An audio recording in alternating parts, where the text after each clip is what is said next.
Audiolibros en 15 minutos. Suscríbete al canal y explora un nuevo libro cada día. Al buscar una nueva perspectiva sobre el caso Epstein, Brown vio rápidamente lo grande que era. Fue en 2016 cuando la autora y reportera del Miami Herald, Julie K. Brown, comenzó a investigar el caso de Jeffrey Epstein. Para entonces, ya habían pasado 8 años desde que una causa penal en Florida dio lugar a que Epstein se declarara culpable de proxenetismo a una menor de edad y aceptara ser registrado como delincuente sexual. Fue condenado a 18 meses de prisión, aunque no pasó mucho tiempo entre rejas. El acuerdo de declaración de culpabilidad que los fiscales estatales alcanzaron con Epstein y su amplio equipo de abogados siempre le pareció cuestionable a Brown. Y en 2016, el caso volvió a llamar la atención de diferentes maneras. El mensaje clave aquí es, al buscar una nueva perspectiva sobre el caso Epstein, Brown se dio cuenta rápidamente de lo importante que era. Una de las cosas que despertó un nuevo interés en el caso Epstein fue que varias mujeres se presentaron para acusar al candidato presidencial, Donald Trump, de contacto sexual inapropiado. Una había presentado una demanda en la que afirmaba que había sido violada por Trump y Epstein cuando tenía solo 13 años.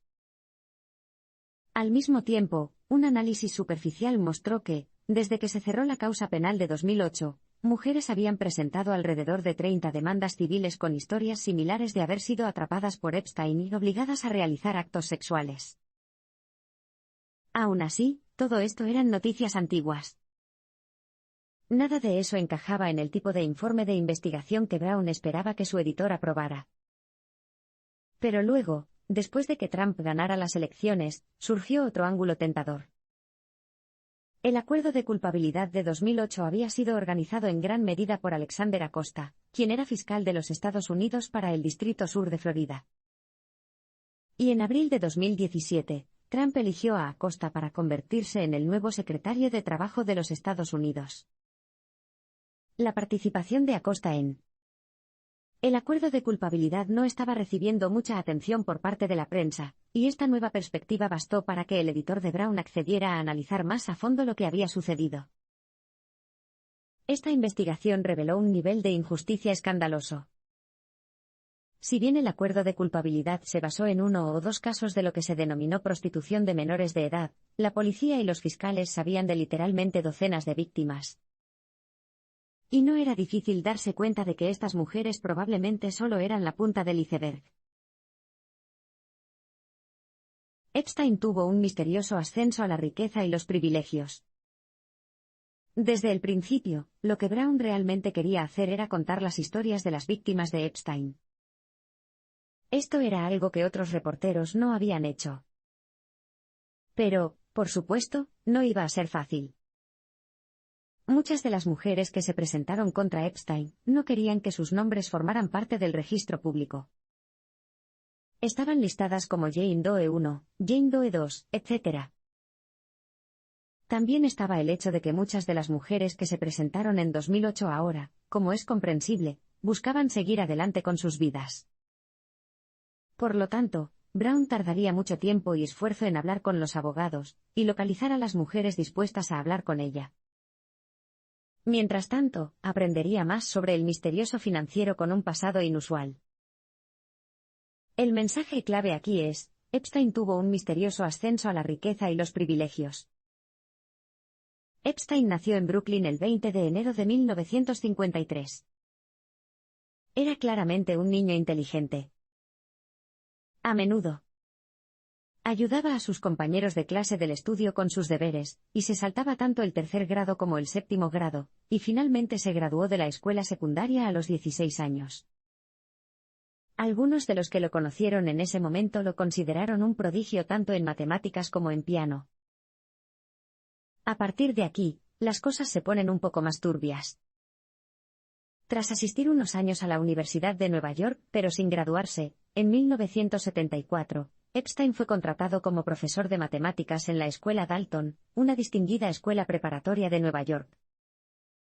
Algunos hechos inusuales rodean la contratación de Epstein. En primer lugar, el director que le ofreció el puesto fue Donald Barr, el padre de William Barr, quien más tarde se desempeñaría como fiscal general de los Estados Unidos bajo la presidencia de Trump.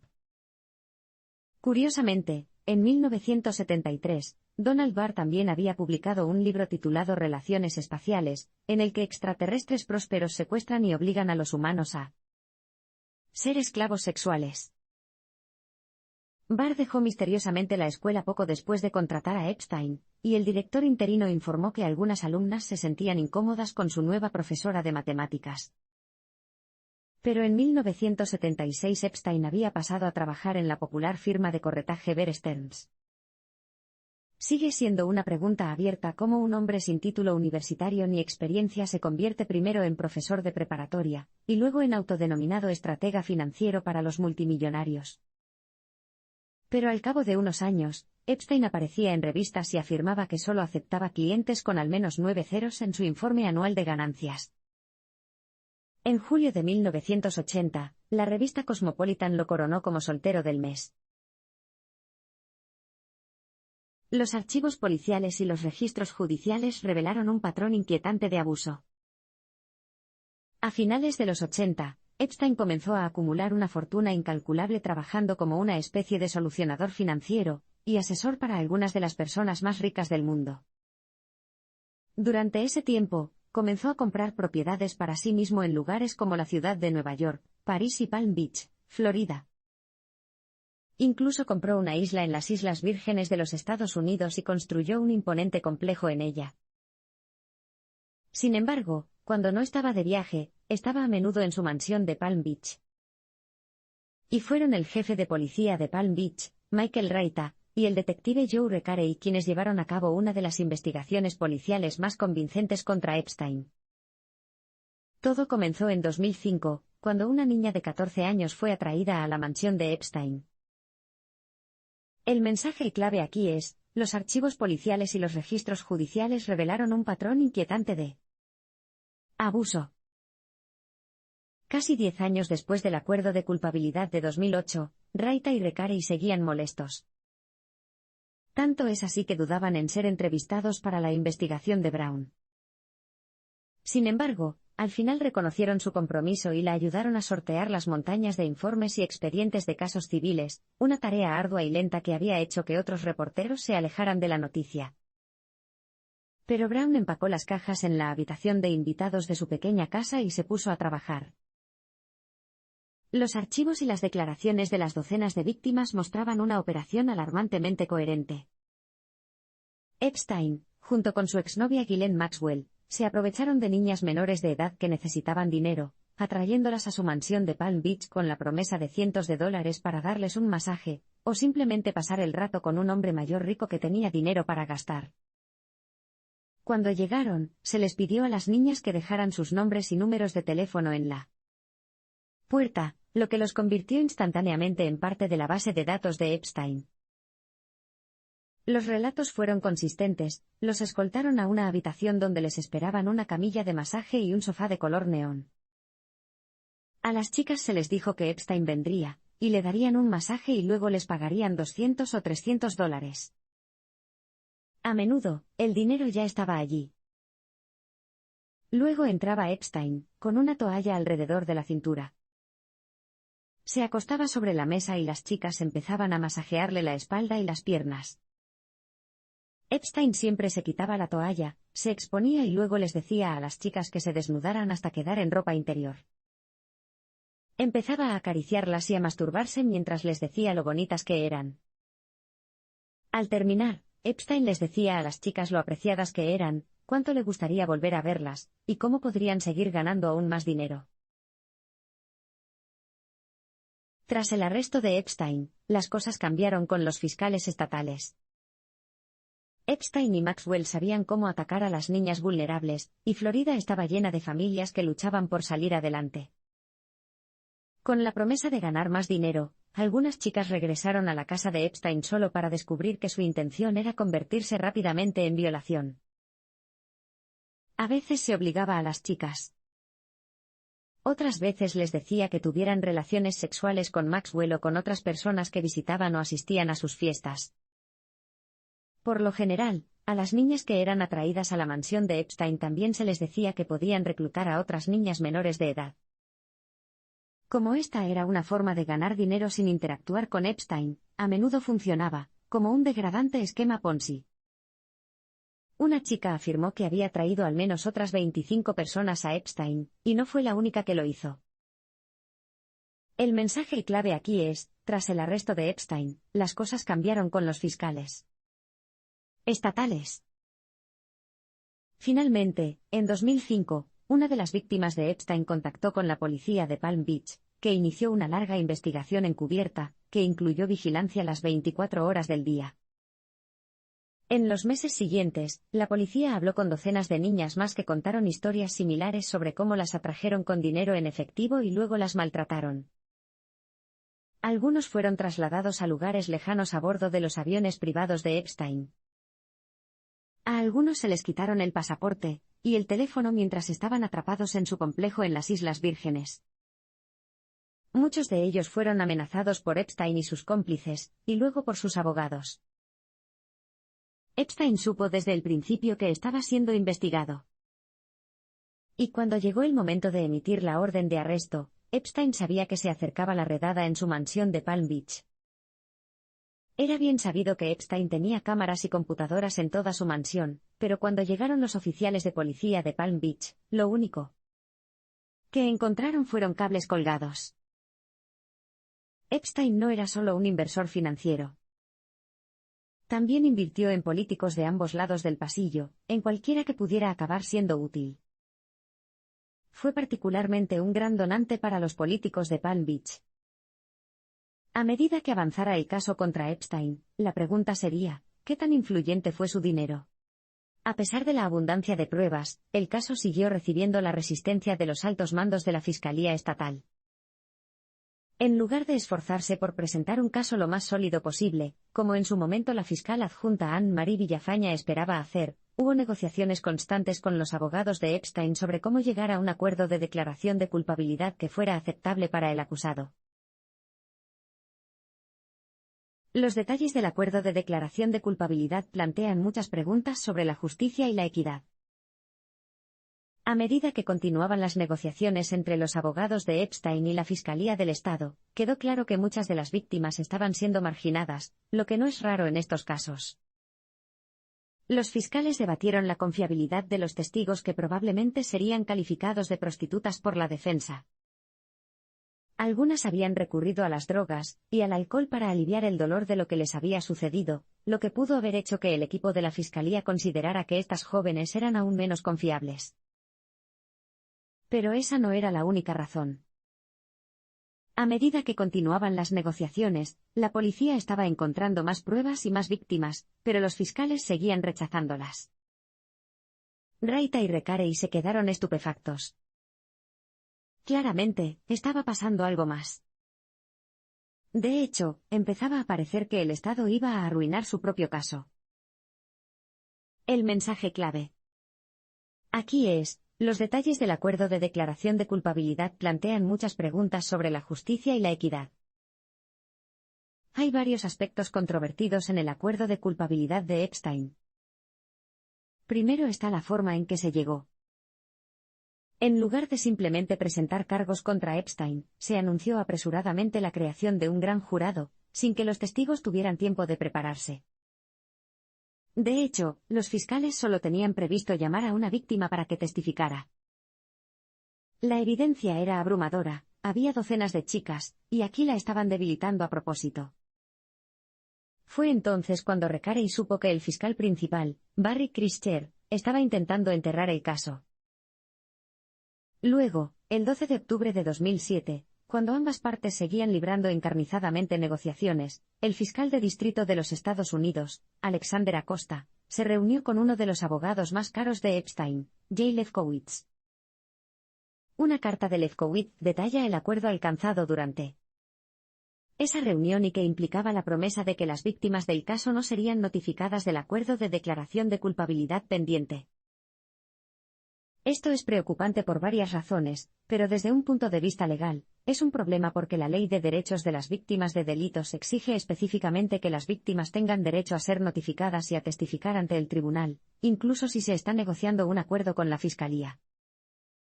Por supuesto, Epstein y sus abogados no querían que decenas de mujeres testificaran ante el tribunal, incluso si los fiscales aceptaron una sentencia leve. Y una sentencia indulgente, es justo lo que recibió. El 30 de junio de 2008, Epstein recibió una sentencia de 18 meses de prisión por declararse culpable de 2 delitos graves de prostitución. También se le exigió que se registrara como delincuente sexual. Pero incluso estas condiciones resultarían negociables. Tras el acuerdo con la Fiscalía, Epstein se esforzó por mantener su estilo de vida. A todos los efectos, se suponía que Epstein estaría tras las rejas en una prisión estatal. Pero en realidad, la puerta de su celda en la cárcel del condado de Palm Beach, mucho más cómoda, fue dejada abierta a propósito. Al principio, Epstein tenía acceso a la oficina del abogado en la cárcel, donde podía ver la televisión. Pero luego se le dio permiso para trabajar desde su oficina 6 días a la semana, de las 10 a las 22 horas, siempre y cuando estuviera supervisado por agentes del alguacil. Epstein pagó a la oficina del alguacil $128,000 por este privilegio, además de pagar horas extras adicionales a los agentes. El mensaje clave aquí es, después del acuerdo de declaración de culpabilidad, Epstein se esforzó por mantener su estilo de vida. A Epstein incluso lo dejaban en su mansión de Palm Beach de vez en cuando. Más tarde, cuando Brown intentó solicitar más información al respecto, como los cuadernos de registro que llevaran los agentes o los correos electrónicos sobre el tiempo que Epstein estuvo bajo custodia, solo se encontraron muchos callejones sin salida. Los libros de registro originales ya no existen, según la oficina del alguacil, y todo lo demás estaba redactado en gran medida hasta el punto de ser indescifrable. Cuando pudo preguntarle a un agente sobre los esfuerzos para asegurarse de que Epstein no estaba haciendo nada malo, mientras estaba en su oficina o en su mansión, él respondió: «Ese no era mi trabajo». Más tarde, otra joven declararía que la obligaron a tener relaciones sexuales con Epstein, mientras él estaba en libertad laboral, con los agentes del alguacil apostados justo afuera de las puertas de su oficina. En ese momento, los privilegios que Epstein recibió durante sus 13 meses en prisión pasaron desapercibidos. No hubo ninguna protesta pública. Tras su liberación en junio de 2009, Epstein se puso manos a la obra para pintar una nueva imagen de sí mismo como filántropo despreocupado. Creó la Fundación Jeffrey Epstein B., así como una beca en el Instituto Internacional de la Paz, y una serie educativa en línea llamada Neurot. Se comprometió a construir una escuela en Haití, financiar escuelas autónomas en barrios desfavorecidos, y financiar la investigación científica sobre musicoterapia para bebés prematuros. Hay muy poca evidencia de que alguna de estas promesas haya dado frutos. Pero a Epstein siempre le gustó que lo consideraran parte de la comunidad científica y filantrópica. Fomentó relaciones con personas como Stephen Hawking y Bill Gates, y se enorgullecía de llevar a Bill Clinton por África en su jet privado. Casi todo el mundo intentó distanciarse de Epstein después de 2008, pero él insistió en tratar de mantener su estatus en su lugar.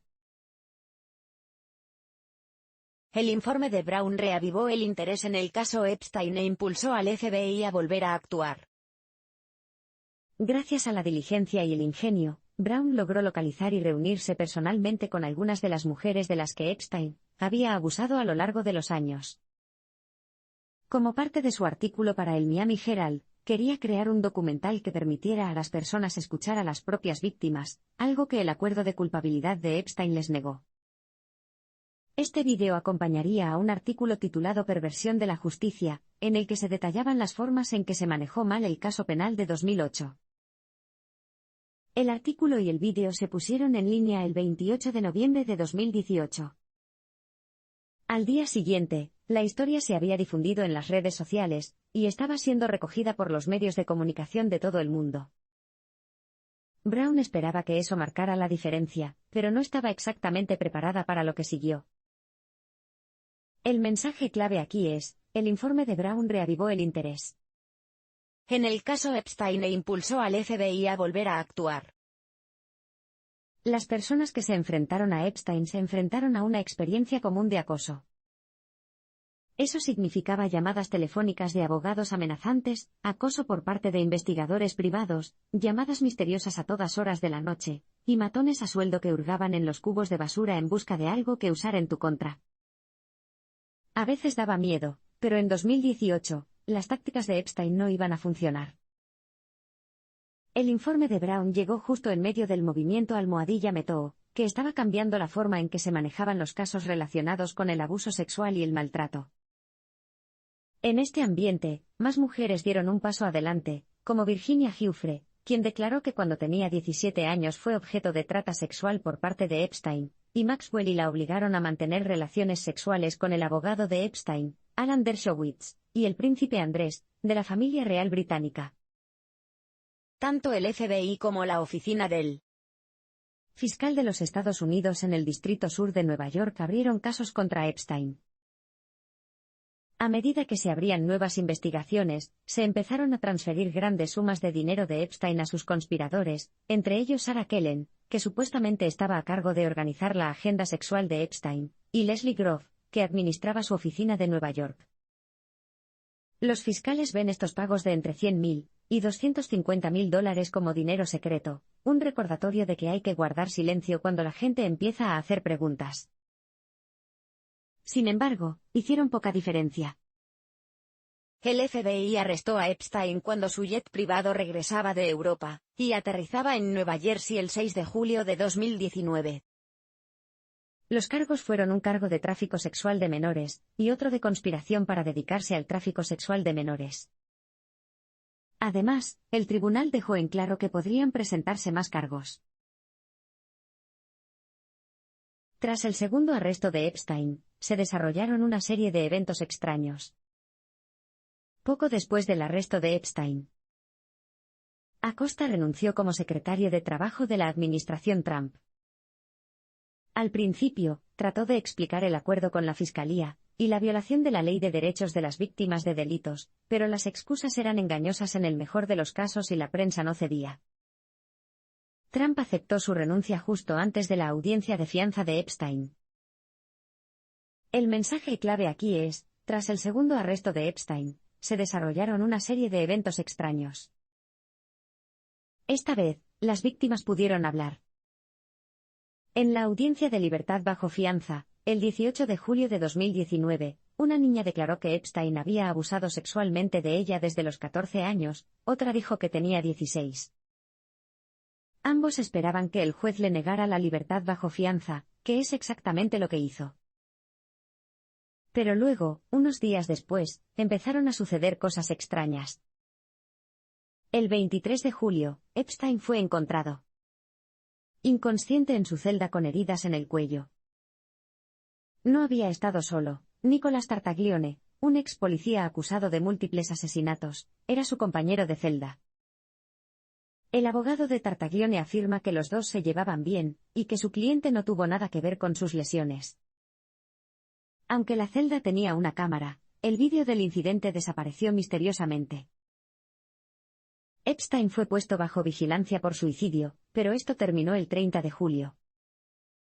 El 9 de agosto, sus abogados estuvieron con él durante todo el día, discutiendo estrategias para apelar la decisión de la libertad bajo fianza.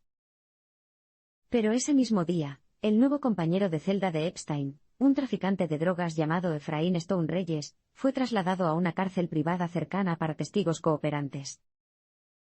Luego, en algún momento de esa noche, los dos guardias que vigilaban a Epstein se durmieron. Cuando por fin vieron cómo estaba Epstein alrededor de las 6:30 de la mañana siguiente, estaba muerto. Alrededor del cuello de Epstein había una soga improvisada hecha de tela y, según se informa, estaba atada a la litera superior. El director médico declaró que se trataba de un suicidio, pero otro patólogo que participó en la autopsia dijo que los huesos rotos del cuello de Epstein y sus ojos saltones eran más consistentes con un estrangulamiento.